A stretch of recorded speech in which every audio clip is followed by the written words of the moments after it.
Easter, for many, it's a time of celebration and prayer.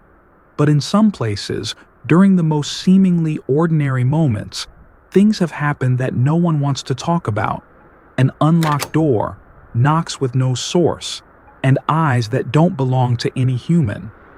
In this video, you'll hear 3 true stories, memories that those involved still carry with them, not as tales they tell, but as parts of who they are.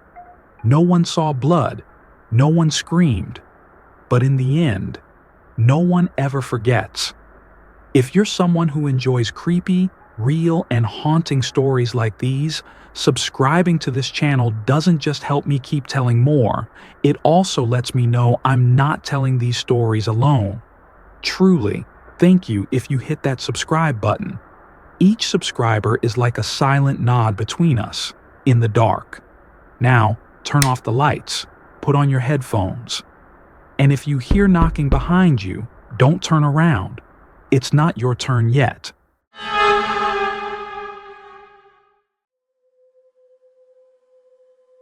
That Easter morning, the sky was strangely clear, vivid blue, not a cloud in sight, as if all the evil in the world had been swept away. But inside 7-year-old Danny, something still didn't sit right. His family went to St. Margaret's Church as usual, a tall, domed old church with stained glass windows depicting Bible stories Danny never really understood. He didn't like the long sermons, nor the stiff suit his mom forced him into for holidays. But Easter was a big deal, so he sat still and endured it. Near the end of the service, Danny raised his hand to ask to be excused. His teacher smiled and pointed toward the small staircase behind the main hall, which led to the basement, where the restrooms were located. Each step creaked under his weight. The old fluorescent lights flickered, casting warped shadows along the walls. A musty odor rose from the carpet, blending with chlorine and dust, making Danny wrinkle his nose. He entered the boys' restroom, a long room lined with yellowed white tiles and 3 stalls at the end. He chose the last one, locked the door, and then scrape. Something lightly scratched the stall divider. A long, slow, steady scraping, like a dry fingernail dragging across old plastic. Danny stopped breathing. The silence was so complete, he could hear his heartbeat. He leaned closer. Another sound, closer this time. Then, a breath. Long, slow, heavy, as if someone was pressing their face against the divider, inhaling the scent of fear. Danny crouched to peer through the gap below the stall wall. A pair of enormous rabbit feet, filthy, misshapen, stood silently in the next stall. Part of him wanted to scream, but another part reached out to unlock the door.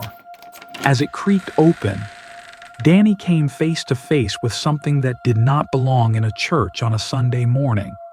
A tall figure in a faded Easter bunny costume, one eye askew, was waiting. It grinned, crookedly, and spoke through the fabric, voice muffled and rough like it crawled through layers of stuffing. "You're just in time. I've got a gift for you." Outside, Danny stood frozen before the man in the ragged bunny costume. The matted gray fur was filthy, patches of fabric torn to reveal the padding beneath.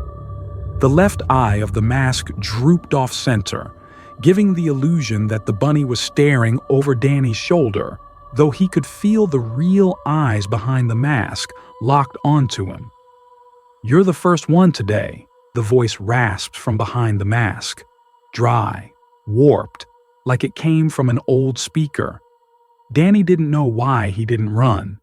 He was usually quick and restless, but in that moment, every instinct was muted by uncertainty. Adults always said to scream when faced with a stranger. But this wasn't a stranger. This was the Easter Bunny, a symbol of candy, gifts, and joy. "Do you want your present?" the man asked, waving him forward. Only then did Danny notice. The man's hand wasn't gloved, and it was grotesque. long, thin fingers, caked with grime. It gave him a brief shiver, but his young mind hadn't caught up to his gut. He followed the bunny up the stairs, through the main hall and out a side exit where teachers usually parked. The man said nothing more. He walked quickly, glancing back to make sure Danny was still following. Outside, the lot was mostly empty, except for an old sedan parked in the far corner, right at the edge of a small wooded area behind the church. "That's my car," the bunny said. "Your gift is inside." Now a strange feeling started creeping into Danny, like a thin fog had rolled into his brain, dulling the world around him. The sunlight dimmed, the air thickened, and in that gray light, he saw a second Easter bunny. It stood by the car door, cleaner costume, eyes aligned but unmoving, completely still, like a mannequin placed in the wrong scene. Danny stopped walking. The man turned and softly coaxed, "What's wrong?" "Just one more step." That's when the side door of the church burst open. "Danny!" A scream tore through the air like a blade. It was Miss Sabrina, his teacher, running toward him, face pale, arms raised as if to shield him from an oncoming crash. Startled, Danny snapped out of it. The man let go and stepped back. The second bunny jumped into the car. The old sedan screeched in reverse, then sped out of the lot. Danny stood trembling, watching it vanish. And in that final second, he saw something. Someone was in the back seat. A small, pale face stared back at him through the fogged-up glass. The silver sedan disappeared behind the pine trees, leaving behind a faint trail of dust and the burnt rubber stench of tires screeching on pavement. Danny collapsed onto the concrete of the church parking lot, his whole body trembling as Miss Sabrina wrapped him tightly in her arms, repeating over and over, "You're safe now. You're okay." But Danny was not okay. His eyes remained fixed on the spot where the car had vanished, where, just minutes earlier, he had nearly stepped inside without a second thought. And that final image, the child sitting behind the fogged window, clung to his memory, blurry and misty, yet disturbingly vivid. Then came the police, then the parents, then a barrage of questions, repeated so often it felt like his mind would break. They asked about the bunny suit, its details, the voice, the license plate, none of which Danny could recall.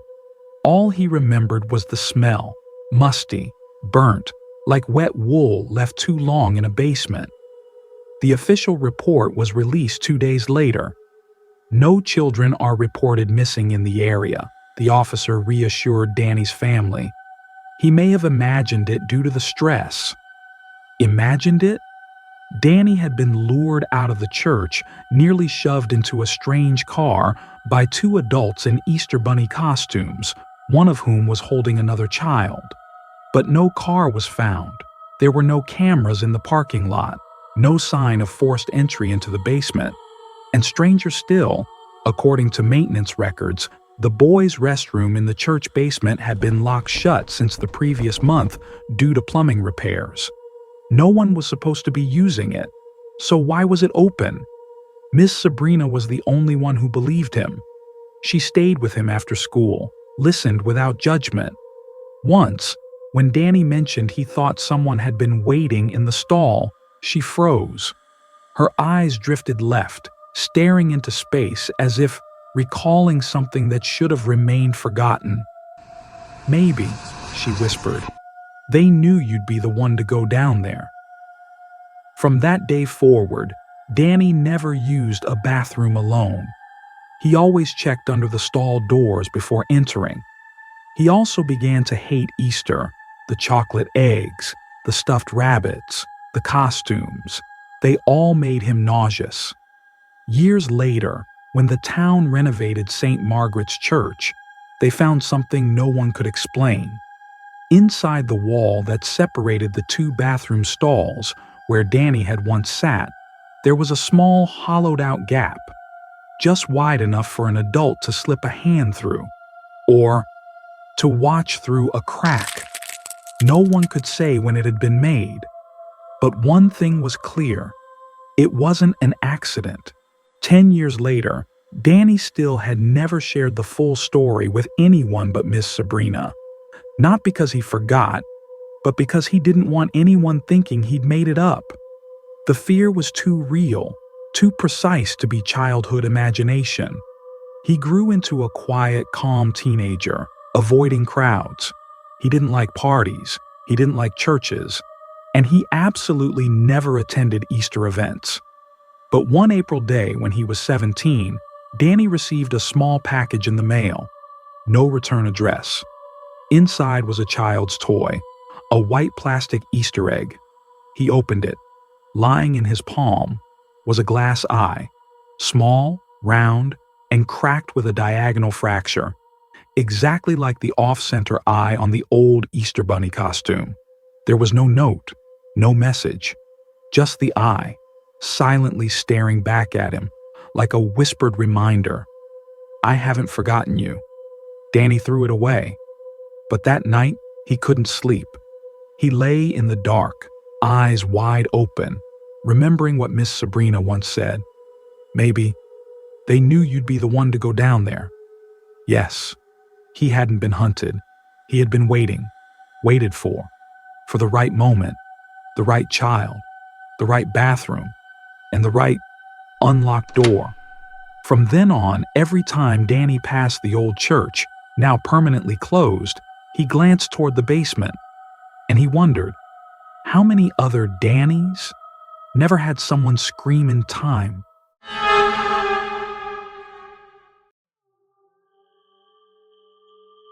The woods behind Raz's house had always been the perfect place for stupid games.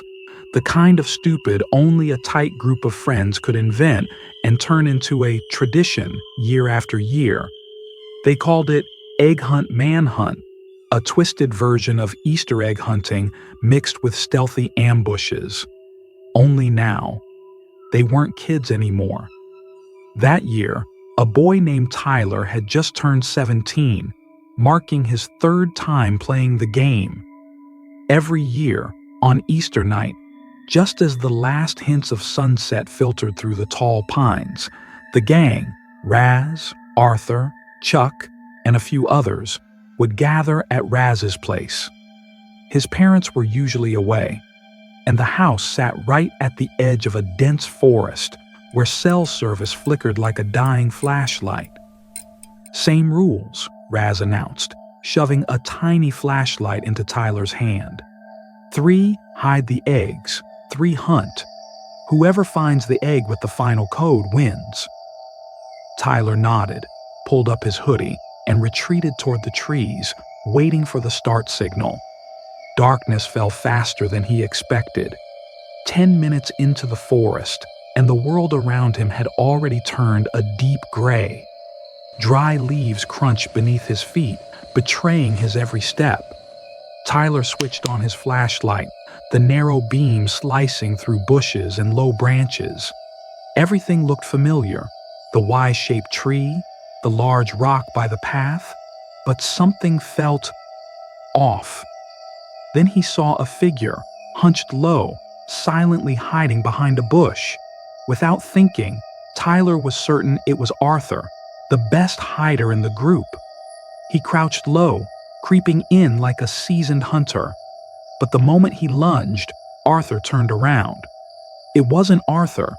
It was a strange man, hair matted, skin pale gray, and eyes wild like a cornered animal. Without a word, the man growled and lunged at Tyler, slamming him hard into the cold forest floor. His hands clamped around Tyler's throat, fingernails crusted with dirt and the stench of old cigarettes. Tyler's breath shortened, his vision blurred. He began to thrash in desperation. Then, a flashlight beam burst from behind. The man froze. The light shone directly in his face. He turned, let out a guttural shriek, and vanished into the woods like a shadow that had never existed. Gasping, Tyler clutched his neck, the dirt beneath him still warm from the stranger's boots.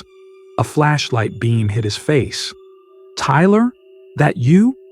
Arthur's voice, urgent, shaken. Tyler nodded, still speechless. Arthur helped him up, eyes flickering with fear. "Did you see who he was?" Tyler croaked. "Not clearly. I just saw someone on top of you. Thought you guys were messing around, but that wasn't one of us. Not." They stood in silence for a few seconds, ears straining for any retreating footsteps. But there was only wind, rustling leaves, no trace, no direction. They returned to Raz's house. When the whole group gathered in the living room, lights blazing, voices echoing in the wide wooden home, the horror finally settled on their faces. Chuck was the first to speak. "I saw two people, or at least two figures, walking through the woods before sunset, before you guys even started." Raz jumped to his feet, eyes wide. "What? You saw two strangers? Where?" "Beyond the fence. I thought maybe neighbors or campers, but they weren't dressed for that. Long sleeves, hooded, couldn't see their faces." Tyler turned to Arthur. "So there were at least 3 strangers out there. One attacked me, 2 were wandering around." The air in the room thickened. The jokes about Easter tradition now hung like a shadow over their heads. "Call the cops," Tyler said without hesitation. But Raz shook his head immediately, pale. "Can't. I'm grounded. My parents are gone for the week. If they find out strangers were in the woods while we were out there, I'm dead." "You almost died, Raz," Arthur snapped. "Seriously." Raz looked at Tyler, eyes a mix of guilt and fear. "You're fine. They're gone. We locked the doors. Stay inside. No one has to know. It'll be over by morning." No one said another word. The decision to stay silent was made quietly, like the darkness now pooling outside the windows. But Tyler knew. The real fear wasn't the woods. It was the fact that they had chosen to do nothing, and that choice would not leave them alone. Tyler didn't sleep at all that night. He lay on the couch in Raz's living room, a thin blanket failing to block the cold that crept along his spine. Though the doors were locked, the lights were on, and his friends were nearby, Tyler didn't feel safe. Every gust of wind outside the window sounded like a wordless whisper. Every creak from the ceiling sounded like footsteps deliberately slowed. Around 3 a.m., Chuck, sleeping near the back door, woke everyone with a scream. "Someone's outside!" Raz shot up first, yanking back the curtain. Tyler followed his gaze, and his heart dropped. Footprints, dozens of them, clearly imprinted in the dew-soaked grass. But they didn't lead to the gate or the fence. They circled around the house, in a loop, as if someone had walked around it multiple times. "They came back," Arthur whispered. The whole group stood in silence for a long time. No one dared to open a door. No one called for help. Tyler felt as if the house was being surrounded by things that weren't human, or at least not human in any familiar sense. "We need to check the cameras," Tyler said. Raz nodded reluctantly and led him to the basement, where his dad had installed a backyard camera system back when he still feared burglars. 4 feeds lit up the screen, and at 2:46 a.m., one clip showed a figure, no 3. 3 people were standing at the edge of the backyard, each in a separate corner, heads covered by hoods, motionless as statues. No steps, no movements, just standing there, facing the house, in absolute silence. "They're not leaving," Tyler said. "They're waiting." "Waiting for what?" Raz whispered. Tyler didn't answer, because he didn't want to think about it. But what made his skin crawl wasn't the hooded figures. It was something else. In one frame, the furthest corner of the yard, There was a white plastic egg, one of the ones his group had hidden earlier. Someone, or something, had opened it. The note inside was torn to pieces and replaced with a single scribbled sentence, now clearly visible on the screen. "This game isn't yours anymore." The next morning, a heavy fog blanketed the forest like a damp quilt. No one mentioned what had happened. They each left Raz's house one by one, silent as if fleeing a ritual they never truly understood. Tyler was the last to go.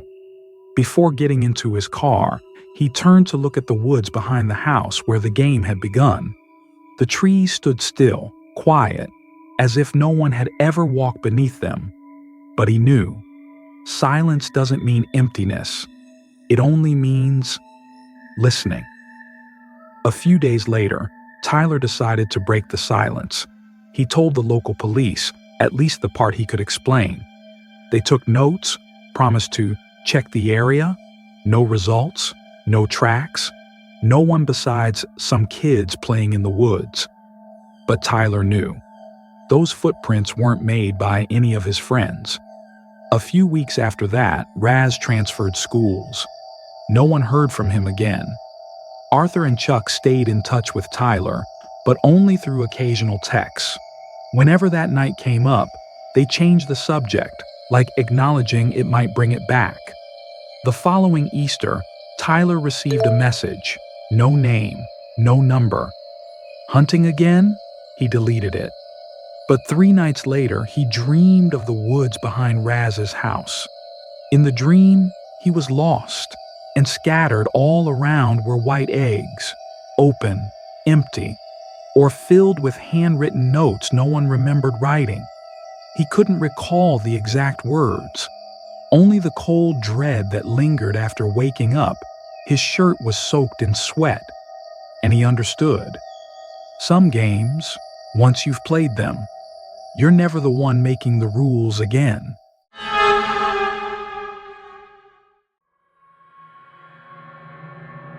Every year, without fail, Alex's family drove for hours to visit Uncle John, a cabin tucked deep in the northern mountains where birdsong was louder than any cell signal.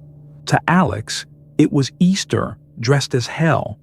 He hated the woods, hated their excessive quiet, hated how the sunlight slipped through the leaves like it was hiding something, and hated the feeling that he was the only thing breathing, until he realized he wasn't. Uncle John was the kind of man who could live a week with just a shotgun, 3 cans of beans, and an axe. The complete opposite of Alex, who lived off caffeine, Wi-Fi, and indie music. But Kevin, his cousin, always tried to get him involved, even in dumb ways like a refreshing evening hike. They started at dusk, sunlight fading behind treetops. The forest deepened quicker than expected, and soon, all they could hear was the wind and the crunch of dead leaves underfoot. Kevin joked about Bigfoot.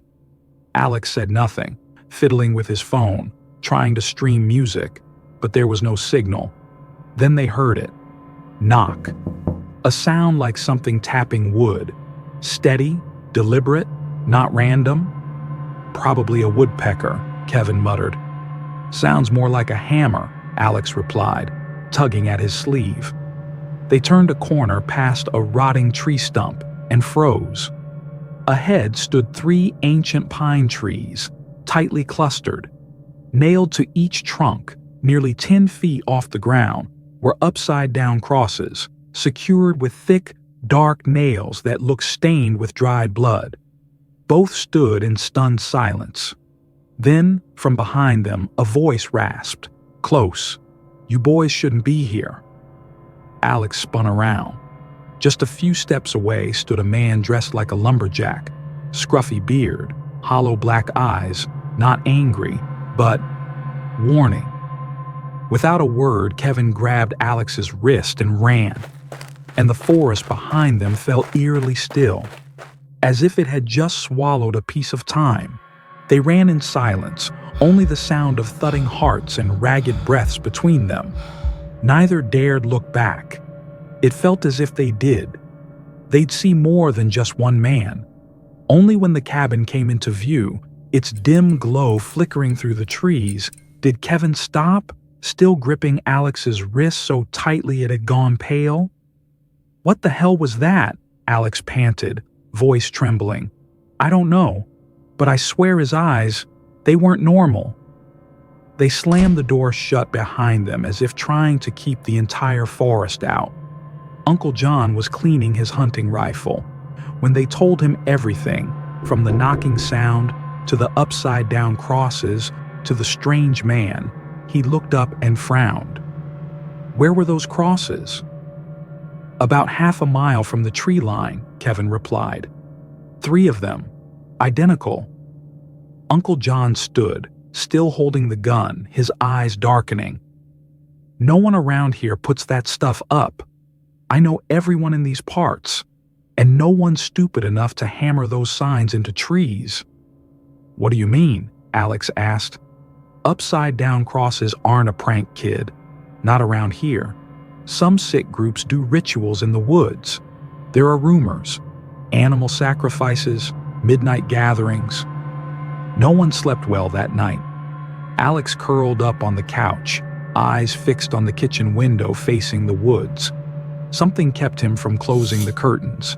He needed to see. And around 5 a.m., with the sky still foggy and gray, Alex noticed a flickering light outside. Not electricity, not a flashlight, fire. He jumped up and stepped onto the back porch.